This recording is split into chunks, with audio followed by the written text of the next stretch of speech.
Welcome to the first of many conversations about diversity, equity, and inclusion throughout your Gettysburg experience. I have a few logistical notes for you before we begin our presentation. FYE participants, if you could leave through Cub 26, that's those two rooms over there, or those two doors over there, so that we can swipe your ID card and you can get a point for this session. And Berg students, if you could just leave from anywhere else, that would be great. So you can go out these doors here, out the other door so you came in. We know that this is during lunch, so if you need a quick lunch, there's going to be a food cart out there that you can get quick food at before class. There's also a servo and the other dining options, and there's light fare from 1:30 to 5. Also, please note that we will be sending a poll everywhere email with a question and text information later this afternoon, so be on the lookout for that. There's going to be a great prize for someone lucky. Hopefully many of you have read the President's Statement on Diversity, Equity, and Inclusion. We have designed a few programs for FYE that will focus on these issues. Today's presentation is the first conversation in exploring how we define and experience diversity, equity, and inclusion in our Gettysburg College community.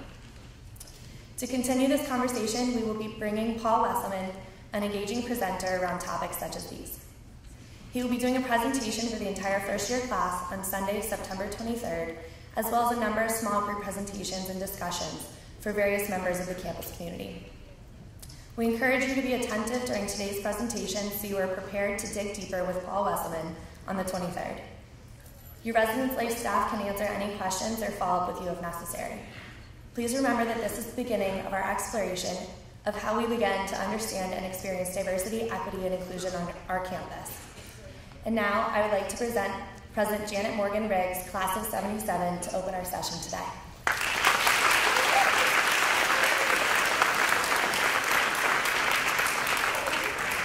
I was just sitting here thinking the last time I got to see all of you together was at the first-year walk. And that seems like a long time ago, somehow. You're all very experienced Gettysburg College students now, right?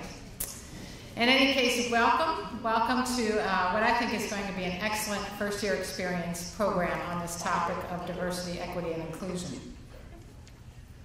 Think about this for a minute. What if you came to college and you moved into your room and you found out that your roommate came from the same kind of community that you come from, had the same religious beliefs, was going to major in the same thing, had the same political views? You might think, wow, this is great. We're really going to get along. But I can tell you, after a few days, it wouldn't be long before you'd start to feel like that similarity was kind of suffocating. You were spending too much time together agreeing. What if this was true of everyone on your floor as well? Think about that. If you moved into a hall that was full of people who shared your beliefs, your opinions, your perspectives, your likes and dislikes. Now, first of all, that would probably be kind of creepy, really. But the other thing is that it would become very boring very quickly. The point is that although we enjoy being around people who are similar to us, we also have a need for variety, for new ideas and new perspectives. Although there are lots of things we have in common, the differences between us are really good, and we should make the most of them. Last week, as Ellie mentioned, I sent out to the entire campus some thoughts on diversity, equity, and inclusion. Some of you may have read that paper. In fact, I know some of you did because a few of you emailed me about it, and I appreciated that. And I'm sure that some of you have not read that. Safe bet? Oh, yeah, probably. If you haven't, I would encourage you to take a look because that paper does provide a foundation for some of the conversations and programs that we'll be having this year as a campus on diversity, equity, inclusion. But before we go any further, I thought we should all know what we're talking about when we use these words, diversity, equity, and inclusion. So let's start with diversity. Diversity really refers to both individual differences and group differences. Individuals vary in personality, learning styles, life experiences. We have tremendous individual diversity right here in this room.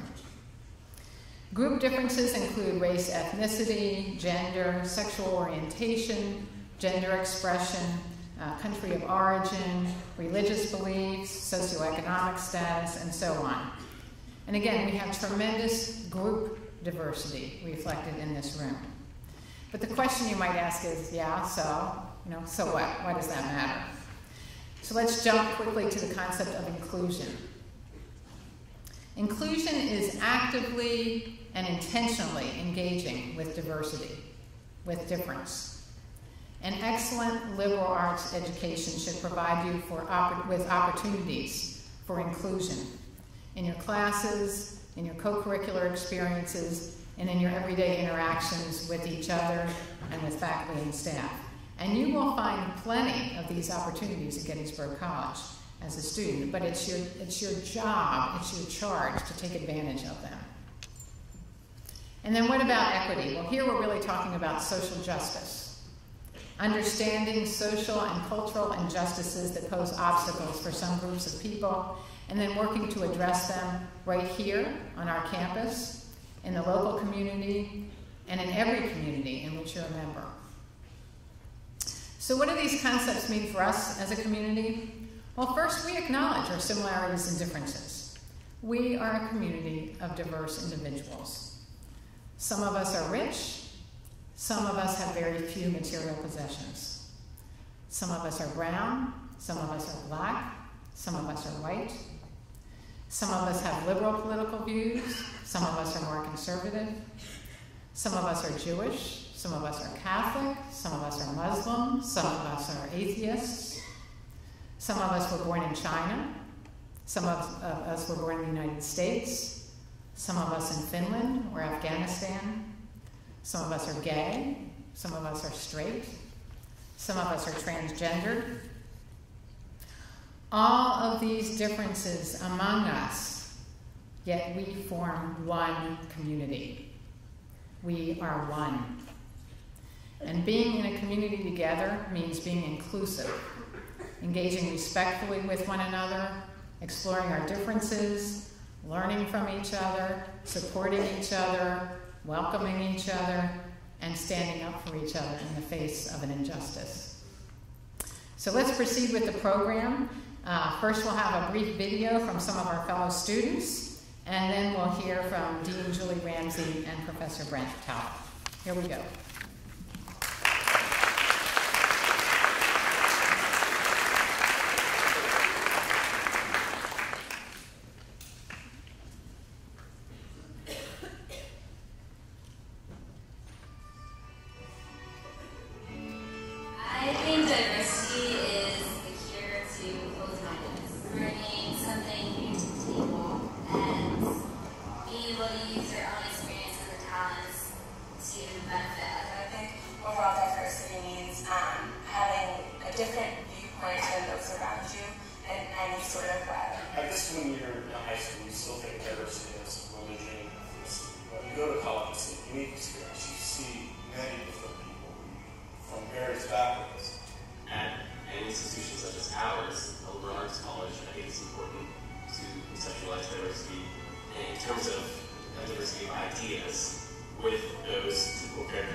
I think diversity lies in the wide variety of types of people that come here, where they come from, and the different things that they are passionate about. We have, I think, over 60 different majors, so you see students in every single major, pursuing things that interest them. You see, we have over 100 clubs and organizations. With something like dance ensemble, I never guessed that I would have participated in dance ensemble when I came to Gettysburg College. I actually wanted to play soccer, which I did for a year, but I've stuck with dance ensemble for far longer. And I have no background in dance whatsoever. But it's amazing how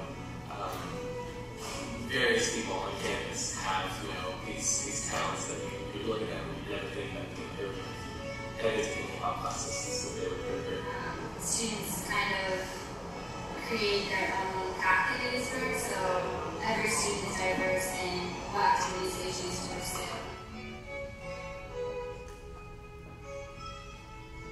At consider myself diverse because I'm originally from the town of Gettysburg, so I am able to tour guide, get my personal experiences, bring that to the campus. I come from Jersey, which a lot of people come from, but my parents actually moved out to Georgia when I came here, so I think that really affected the way I went through college. I chose to spend 2 summers at Gettysburg, so I think that it influenced me in a small way. I joined the Student Senate my sophomore year, and was a senator, and then moved on to exec positions, and I think that's really given me a way to give back to the community. One of the biggest assets I had coming to Gettysburg is the fact that I took a gap year between high school and college for a year, and I spent roughly 10 months in a school in Southwest Philadelphia working for an American program called City Year. I'm a resident assistant at this my sophomore year, and I think just sharing with my students that they all have these different interesting things about them, and a lot of times as first years come in, they're really self-conscious about, they might have a passion for something that people think is weird, or they might be completely comfortable with themselves. And I think for me, my way of sharing with the community is being a little quirky, being a little weird, and showing people that here at Gettysburg, it's okay to be whoever you are and do whatever you want to do. I studied abroad last fall in Samoa, so a little island in the middle of the Pacific Ocean. I can bring my experiences there back to Gettysburg campus.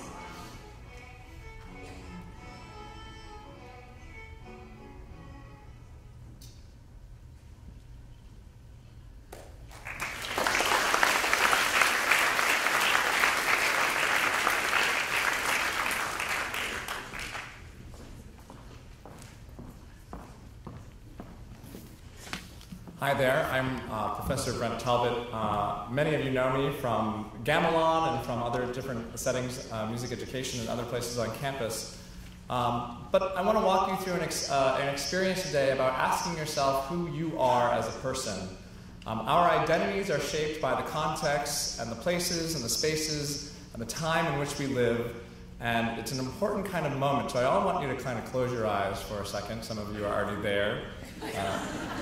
But close your eyes for a moment and ask yourself, who am I? And try to come up with some defining features and experiences and ideas.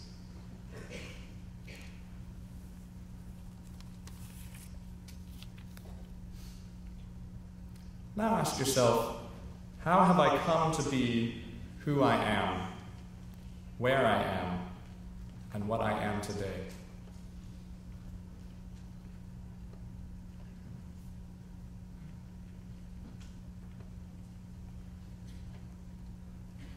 I'd like you to take a moment and reflect on a past memory that may have shaped who you are in answering these questions.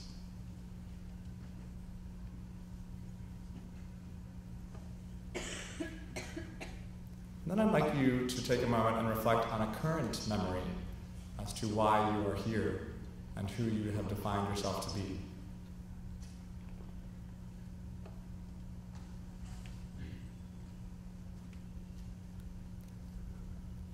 And now, in an abstract way, I want you to reflect on a future memory, one that has been defined already for you.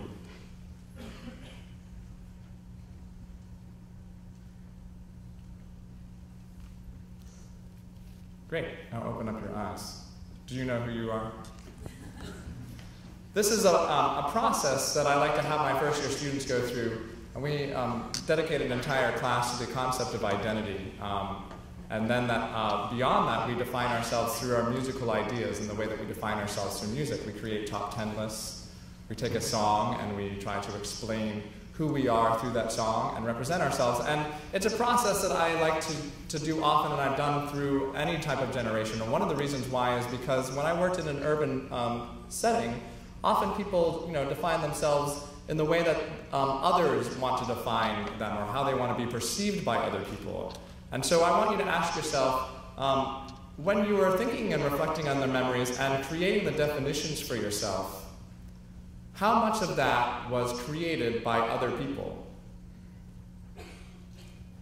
How much of the way have you defined yourself has been influenced by your family, by your culture, by your community, your religious beliefs?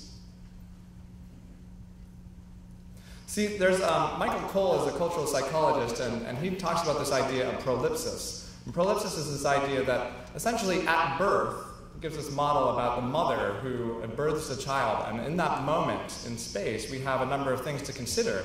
The history of the human race, the history of our planet as an environmental place, and how all of that gets shaped. And in that very specific time, what makes us special as humans is that we're able to actually call upon our past to project a future on ourselves. And so most of you have already have future projections based upon the fact that your parents have projected a future for you. Or your families, or external families, your friends even, including also your communities and your religious affiliations, as well as a number of other factors and contexts. So as you're thinking about yourself now, and you've asked yourself the question, how have I come to be here at Gettysburg College? Is that decision yours? And is that decision yours because you want it? And are you majoring, or have you declared a major because you want to major in that subject, because you want to study that particular thing? Or is it a decision based upon somebody else's ideas for you? See, identity is an important thing because we have to think about ourselves, but we also have to think about others and how they perceive us. And that's a complicated factor, and one of the things that I want you to think about today and take away from this session is that for us to be able to live in a community that is inclusive, where a lot of diverse perspectives, backgrounds, and ideas merge into one place at one time, for us to get along and to understand each other, we can't understand other people until we understand who we are ourselves first. And that's a really, really difficult thing for a lot of people. It takes a lifetime. It's not something that we do. It is a process. Your identity today is not going to be what is tomorrow. And when my students next year do the top 10 list presentation again, I bet their top 10 list change in the process, and the song that they use to define themselves also changes. It's something that I've seen a lot of. And something that I've seen a lot happen on Gettysburg over my 3 years here is how the culture is capable of changing. And we're only capable of changing when we're able to first look at ourselves and how we impact our environment and everybody around us. So with that, I hope that you've kind of gathered some things, and I know that there's a story that's actually very close to my heart that Dean Ramsey is going to share with you.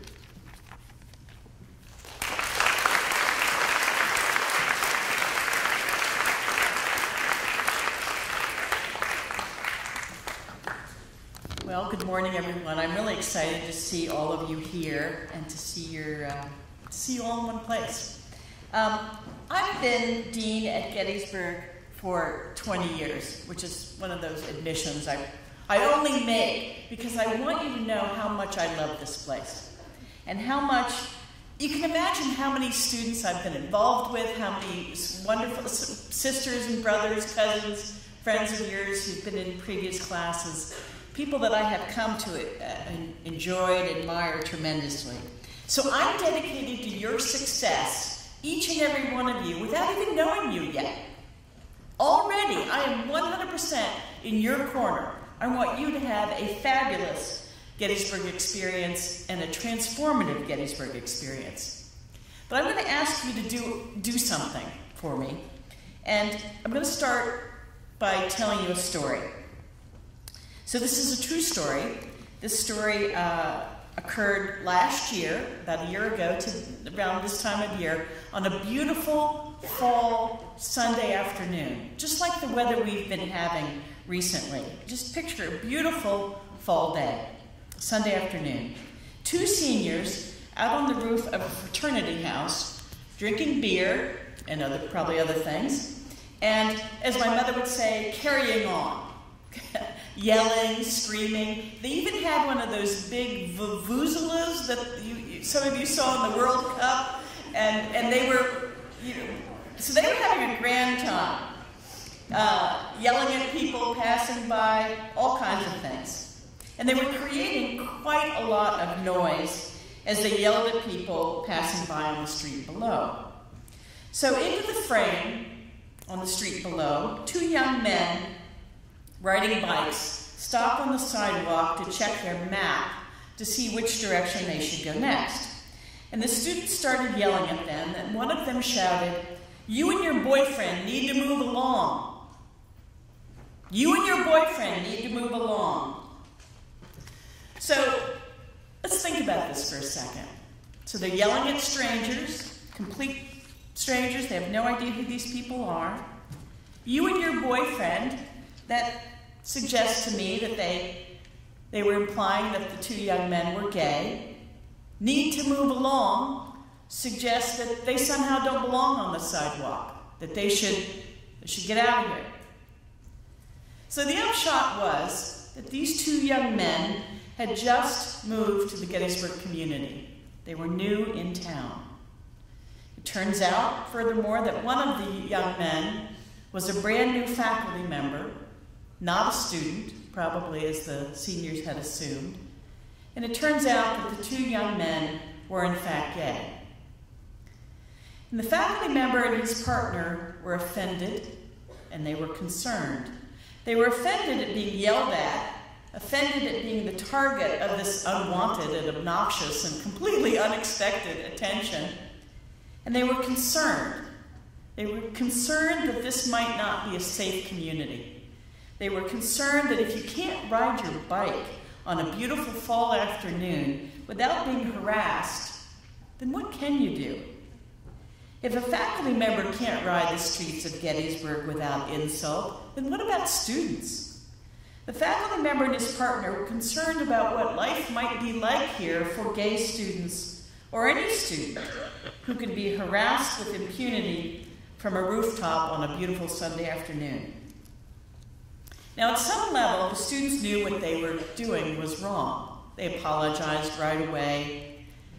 They were sorry that they had been so obnoxious and loud. But why did they do what they did? Chances are they really weren't thinking about it very hard.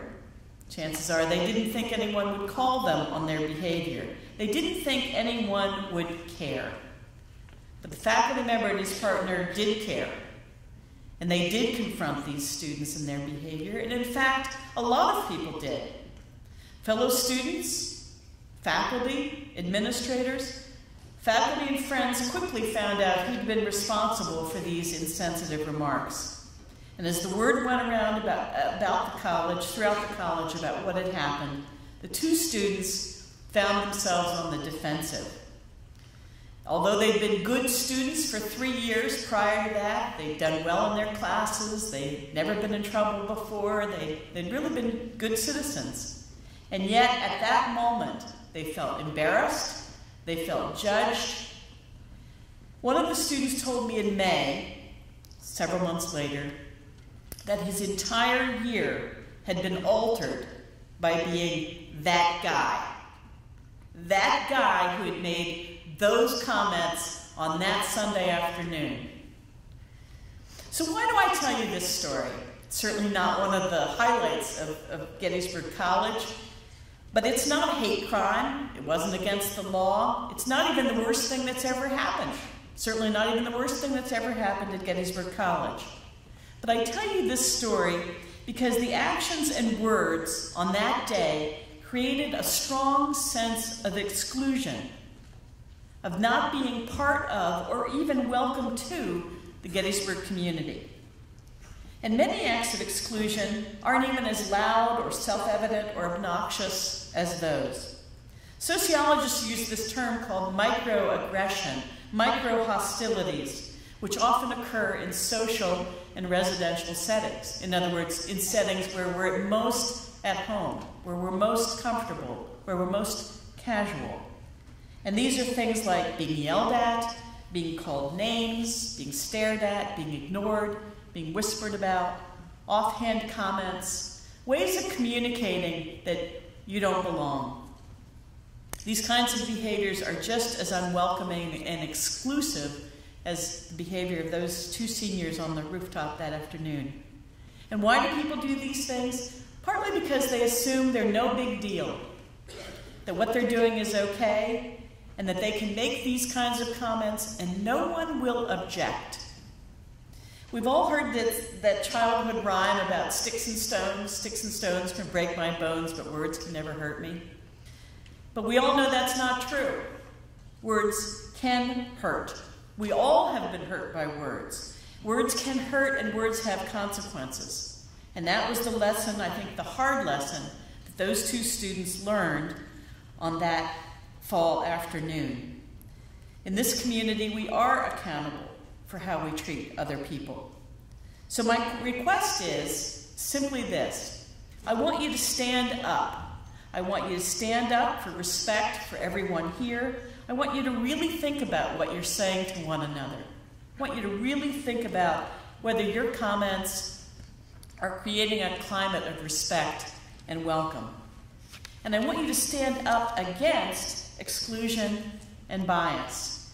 When you hear someone or see someone doing or saying something you know is hurtful or is meant to embarrass or humiliate others, make it clear that you don't agree with or appreciate that kind of behavior. Communicate that making fun of people, humiliating others based on race, gender, religion, sexuality, disability, nationality isn't okay. It's not cool. This is not high school. Call them out, walk away, shake your head, just say, you know what, don't make comments like that around me. I don't appreciate it.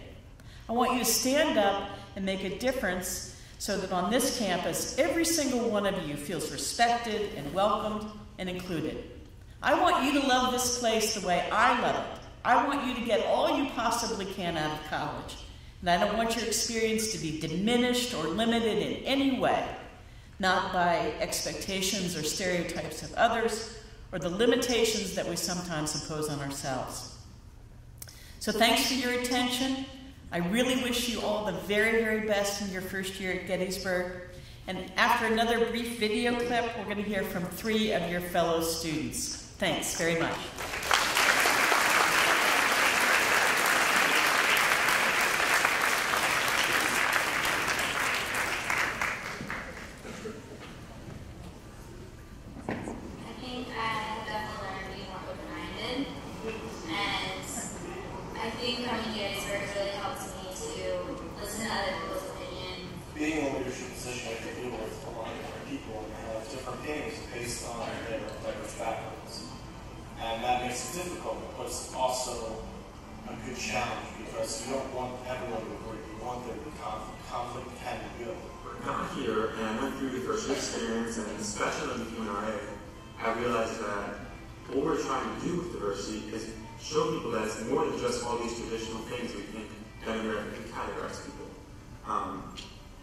And I think the way Gettysburg has really expanded my knowledge of diversity is it's taught me that I don't know everything and that I can't always understand everything.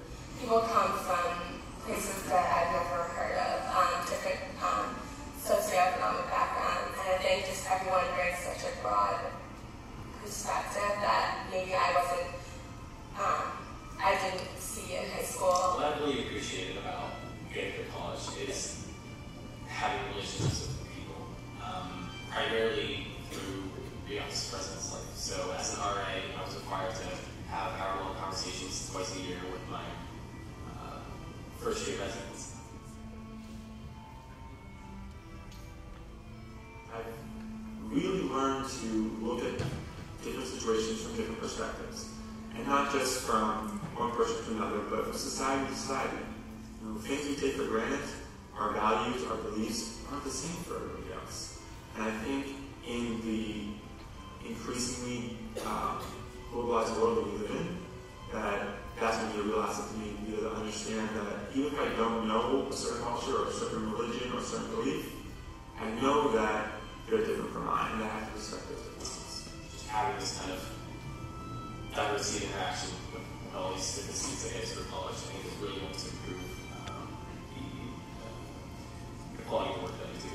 Taking classes in, anthropology, obviously, and things like sociology, psychology, and even science classes have really exposed me to the different ways that people can see the world and the different ways that you can be influenced by it. Hopefully I'll be able to use what I've learned being at a small liberal arts college like Gettysburg and kind of bring that perspective to whatever role that I find myself in. I guess if you're in a leadership position in the future at a job place, you're going to have to learn how to handle different diverse backgrounds. There's going to be people who may not know certain things, may not like doing certain things. You're going to have to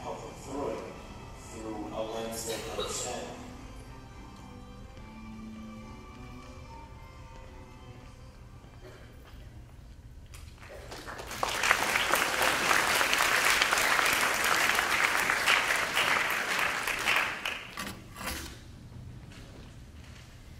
Googling the name of a school plus the word diversity brings up millions of pages of the same results.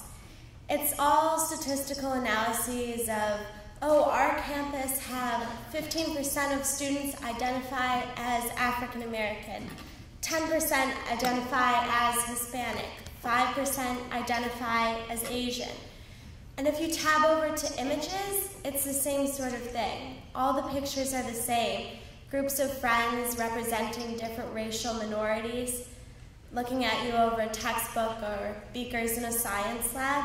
It's what a lot of people think of when they think of diversity. But it's only one kind of diversity. Gettysburg puts forth a tremendous effort to diversify itself, not only by admittance of minorities, but by incorporation and pushing each student to diversify himself. As a physics major, I've had the opportunity to diversify myself through the range of classes I've taken. I've taken the traditional courses offered at any major university with a physics degree. But I've also taken a philosophy class on hot-button moral topics. I've taken a seminar on women in organizations, a couple years of Arabic, Spanish, international relations, and more. The classes have been taught by professors from around the world: Iraq, Turkey, Bulgaria, Jordan, Argentina, America. Each individual bringing a unique approach and worldview to the classroom offered his or her students the opportunity to see that proverbial flip side of the coin.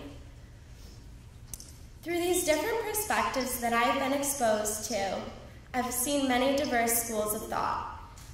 I've been exposed to many different perspectives, ideologies, and viewpoints, all of which have influenced the development of my own ways of thinking. I've been given the opportunity to adopt new viewpoints or to strengthen pre-existing ones. I've been given the opportunity to adopt new viewpoints on the discrimination against women in the workplace, the United States relations in the Middle East, especially important in the last couple of days, and the Israeli-Palestinian conflict. Most importantly, I've been able to branch out beyond the physics lab to become a truly well-rounded individual with diverse interests shaped by unique professors. In this aspect, Gettysburg has both achieved and surpassed the foremost benefit of diversity, allowing us as its students to experience a world of opinions without leaving the classroom. The congregation of different opinions here occurs in such a way that it can lead us down the path of a better, more open future. Gettysburg really encourages all of its students to go abroad, further experiencing diversity. I chose to do something different, somewhere not a lot of people go, someplace non-Western. And for me, that place was Cairo, Egypt. In Cairo, I was able to experience the wake of the Arab Spring firsthand. I attended peaceful protests in which tens of thousands of men and women and children congregated to oppose ridiculous sanctions. I saw democratic flags being lifted high and the eyes of onlookers lighting up.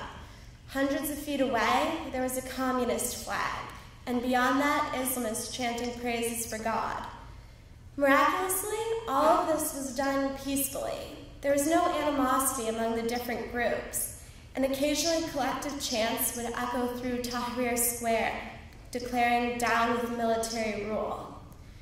As I walked through the crowds, people would stare at me. I was the red-headed foreigner wearing a cross in a sea of Arab faces and headscarves. People would call out, "Welcome to Egypt." If this isn't experiencing diversity, I'm at a loss for what is.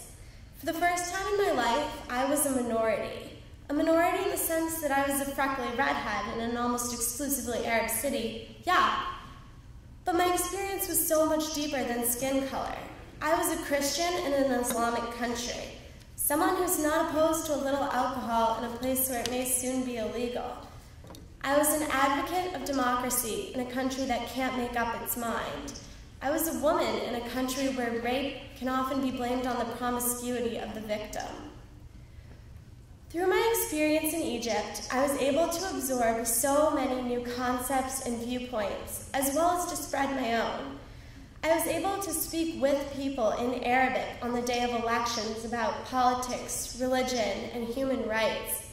And people spoke back, women explaining to me why Egypt could never have a female president, or would never, or should never. Why Egypt deserves a chance to be run in an Islamist manner. Why Hillary Clinton shouldn't cut their aid, or why she should. It was an experience that had almost nothing to do with my major. Yeah, I took thermodynamics, but that really pales in comparison to what really went on last semester. I diversified myself by being exposed to a variety of ideologies. When I came back from Egypt in May, I began work for a corporation as an engineer. I once again found myself to be the minority, but this time as a woman.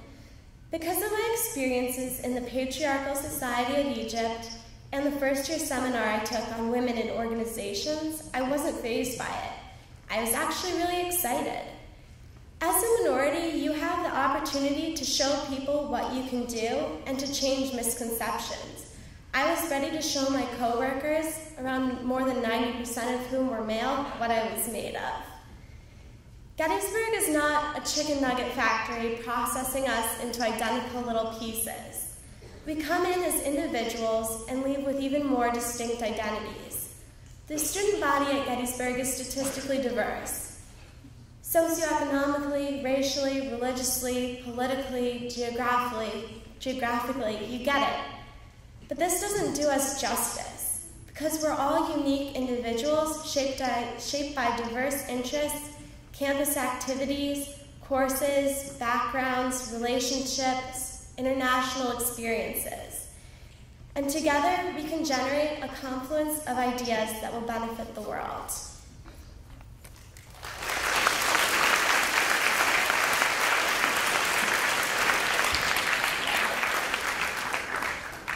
Hello, everyone. As Sarah was explaining, when you Google image search the word diversity, you'll find pictures of children of different races holding hands, hands of different colors holding up the globe, and some word art that reads, "Diversity is important." I'm sure you're all familiar with these pictures. You've probably seen them before, and I'm sure you've been told your whole life that diversity is in fact important. But what exactly is diversity? William Chase is quoted as saying, "Diversity is not casual liberal tolerance of anything not yourself. It's not polite accommodation. Instead, diversity is, in action, the sometimes painful awareness that other people, other races, other voices, other habits of mind have as much integrity of being, as much claim on the world as you do." If you think back to the way you experienced diversity for most of your life, it was probably as polite accommodation. You probably had diversity days in your high school or were told to respect other cultures when the conversation came up with teachers. However, I challenge you to go beyond the casual liberal tolerance or the polite accommodation in your 4 years here, because it will be endlessly rewarding. First, I would like to give you a little background of the demographics of the town in which I grew up. In 2006, 43% of the population was white, 22% was black, 20% was Hispanic, and 15% was Asian. I like to consider my town a sort of utopia. Maybe I was ignorant, but throughout high school I lived under the impression that everyone, no matter what their race, had the same opportunities and experiences. After all, I was going to school alongside so many different people, and we were all being given the same opportunities to join clubs and honor societies, speak with guidance counselors about going to college, and take SAT prep classes. For most of my life, I was under the impression that the country had reached equality. It was not until I got to college that I started realizing the privilege of living as a white person in this country. From speaking with my peers, I began to realize that the utopian aspects of my town were not true across the board. I realized that students who went to all white, wealthy school districts had gotten a better education than I had, were more prepared for the classes they were taking their freshman year, and therefore had a much easier transition into college academics. These discoveries were shocking to me, and in a way disappointing. I felt like I had been lied to about the way the world worked, like I had discovered that Santa wasn't real. And honestly, during my freshman year, I missed the diversity that I had experienced for most of my life. Here, all of my friends were white and had been raised in mostly white towns. When I told them that I grew up in a diverse town, some immediately began calling the place I lived the ghetto. It may have taken me a while, but I began to realize that I missed interacting with people of different religions, ethnicities, and races who shared some understanding of the life in which I had grown up. Now I'm going to fast forward 3 years to today. When I was a first year, I never thought that I'd be up here in front of you talking about diversity. However, I suppose I was nominated to speak here because I seek out diversity in order to make sure it's part of my life. Most people chuckle when diversity is mentioned in reference to the school. However, it does exist. You just have to look for it. The summer after my sophomore year, I was a Heston intern with the Center for Public Service. Throughout the summer, I, along with 4 students, became immersed in the Gettysburg community. We spent time in the Lincoln Intermediate Unit using Spanish and English combinations to converse with the migrant families that were trying to become fluent in English. We delivered food from the campus kitchens to families in the area that were struggling to make ends meet. We spent Wednesday nights with families that were taking part in the Circles program in order to work their way out of poverty. In the meantime, at night we would spend time talking about the issues community members were facing, the reasons why people lived in poverty, the inevitable relationships we were forming with people with which we had spent long days. In my junior year, I began to work for the Center for Public Service as a program coordinator with the Circles program, one that I had worked with the summer before. Little did I know when I began work that the families that take part in this program become like a second family to me. Every Wednesday, we eat dinner together and discuss the things that have been going on in our lives over the previous week. They know about my schoolwork, the things that are stressing me out, and the exciting things that are going on in my life. And I know about their children, their fears, and their goals for the future. I'm sure you're wondering how I would ever be able to relate to people who have led completely different lives from my own. I think this is truly what diversity is. Diversity is about forming relationships with people whose lives are vastly different than your own. It's been easy for me to connect with the outside community. I would be lying if I said that I didn't still need to work on seeking out diversity on this campus. It's no surprise that all of my friends on campus have continued to be white. After all, the friends I made freshman year pretty much remain the same. Sometimes it's easy to be friends with people of the same race or religion and people who have similar experiences to your own. It's easier to not challenge your friends to think about diversity and to avoid conversations that might make people uncomfortable. However, it would be hypocritical for me to passively experience diversity on this campus while actively seeking out diversity in the community. This is not how I would like to exist within the Gettysburg College community. Diversity is not about spending a day celebrating differences. It's about relationships, about understanding where people come from and where they're going. It's about having conversations about race, gender, sexuality, and socioeconomic differences in order to understand the inequalities that exist in this country. Once again, I'm going to remind you of William Chase's words. Diversity is, in action, the sometimes painful awareness that other people, other races, other voices, other habits of mind have as much integrity of being, as much claim on the world as you do. Diversity is about action. It's not something you will passively experience on this campus. You need to go out and find your own diversity. William Chase goes on to urge us, amid all the difference present to the eye and mind, to reach out to create the bond that will protect us all. We were all meant to be here together. Creating bonds of diversity will change you, and they will make your 4 years at Gettysburg College endlessly rewarding. I challenge you to move beyond the polite accommodation and liberal tolerance and seek out beyond bonds of diversity. You won't regret it. Thank you.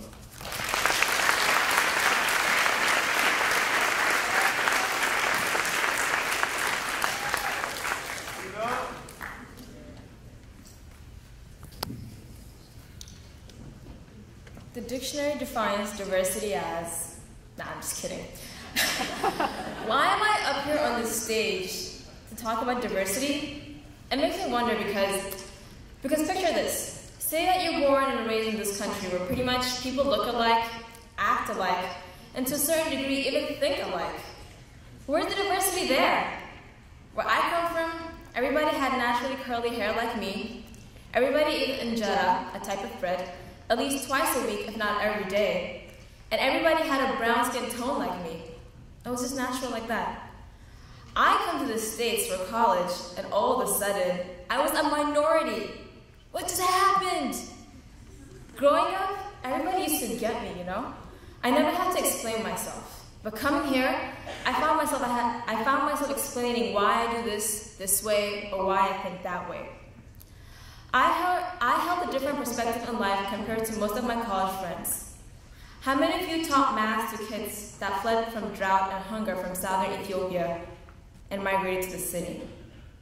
How many of you had a childhood friend whom you've met while visiting an orphanage die of HIV and AIDS? How many of you speak Amharic, the official language of Ethiopia? People ask me where I'm from and are often surprised when I say Ethiopia. Wait, do you speak English there?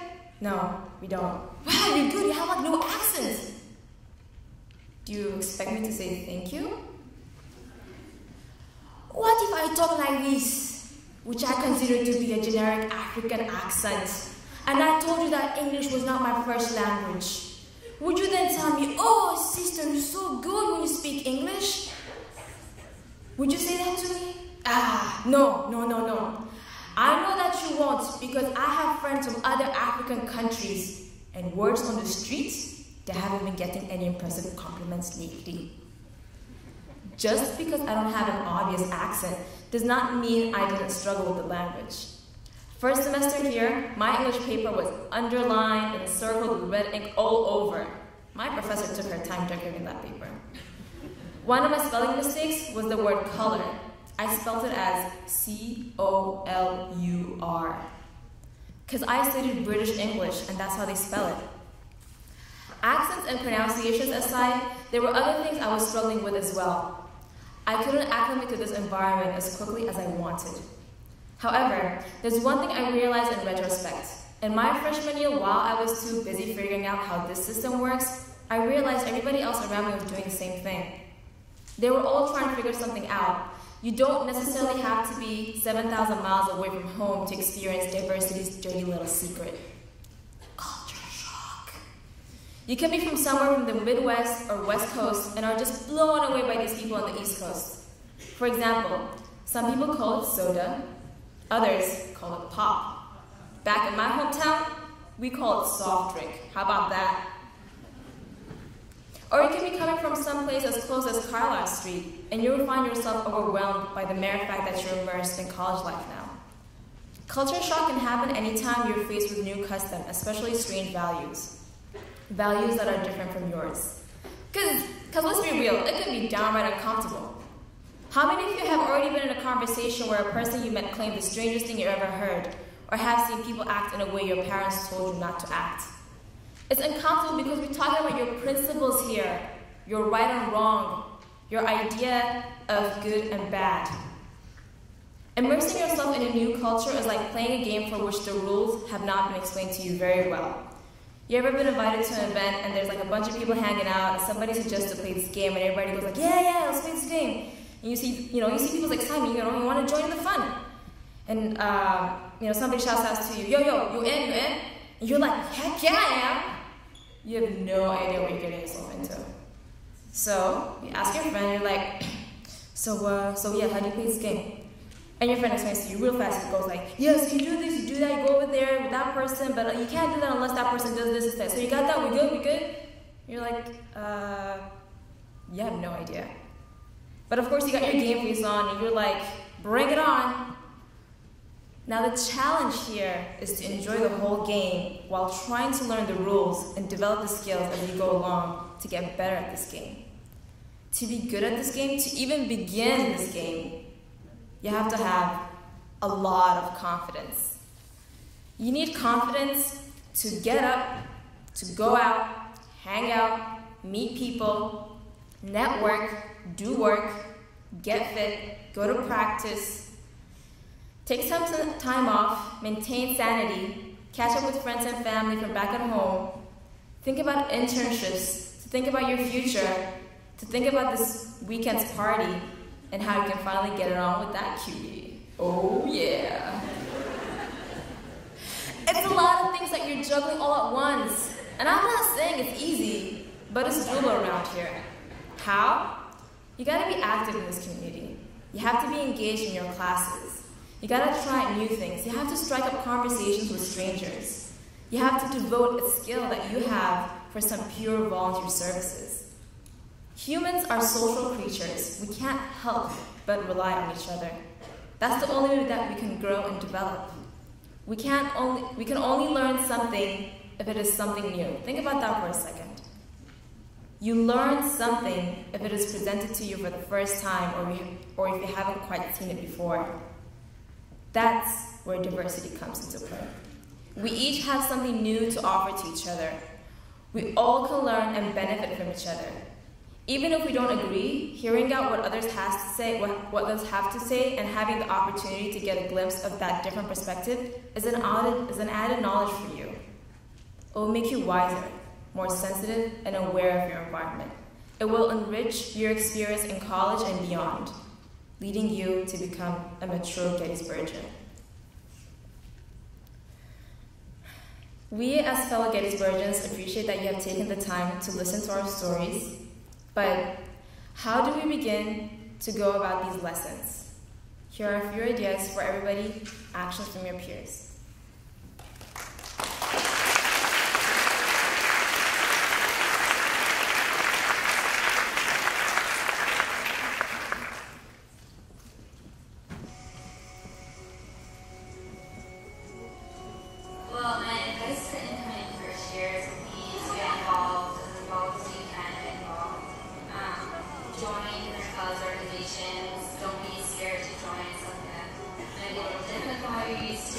This is not high school anymore, it's college.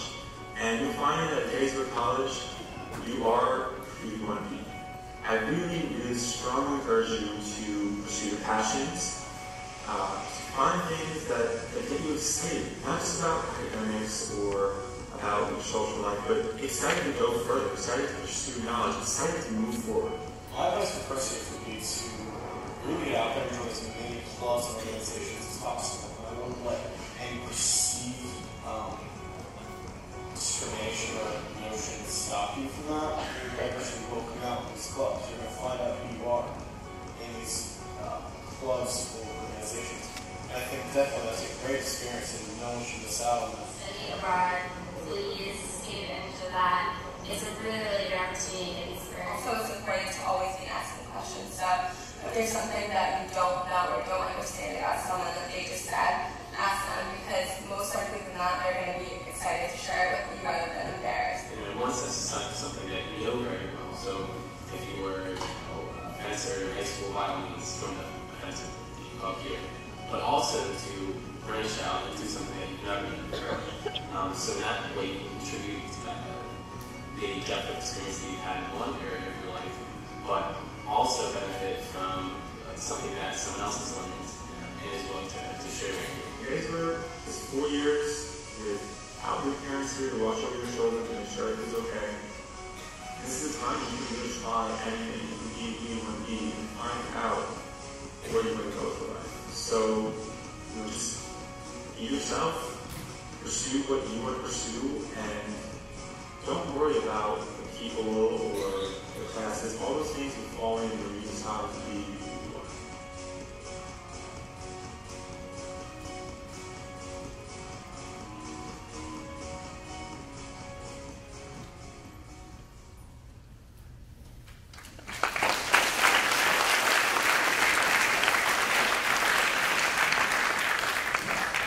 Just one last take-home message. The people who look like you aren't necessarily better than the people who are different from you. The examples that I used earlier about accents and pronunciations was not to make you feel self-conscious about the next time you give compliments. What I'm trying to say is keep your questions open-ended and have genuine interest in those that are different from you, because you'll be surprised by what you'll find out and the amount of stuff you will learn. Thank you.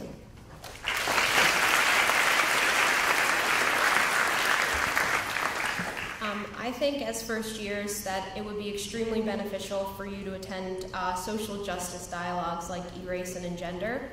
I started going to E-Race during my sophomore year, and since then it's been an extremely important part of my time here.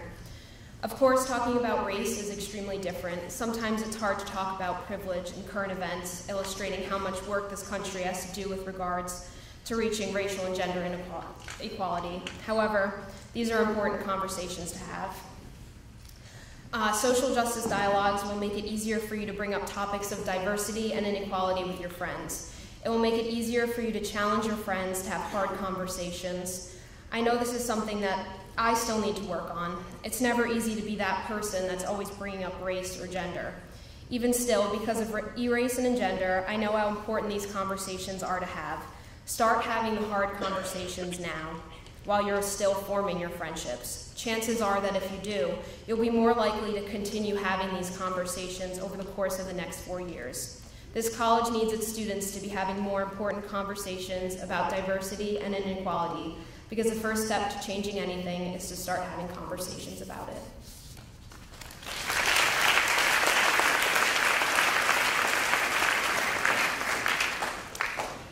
When I was in your place, I was in a rush. I wanted to sign up for everything. I was interested in everything. Diverse things, yeah. But don't do this, because you can get burned out. Take your time and go slow and figure out what you're passionate about. Make it a range of things, but just make it important to you. At this time, I'd like to introduce President Riggs.